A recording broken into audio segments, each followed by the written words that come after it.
So it's Saturday and we decided to come down to the beach, and this beach is called Tecolote Beach, which is at the very end of La Paz. There, Teeny.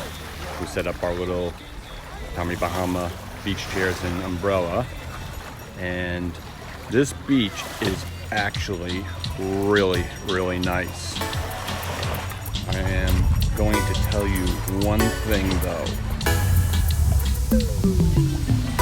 All the way down at the end is where we first went, way down there, and there's some dunes. There's a ton of sand bees there, and after we set up, we had to evacuate. So we came down to this end, and it's looking really good so far. So we're gonna spend a couple of hours here and then go back to La Paz.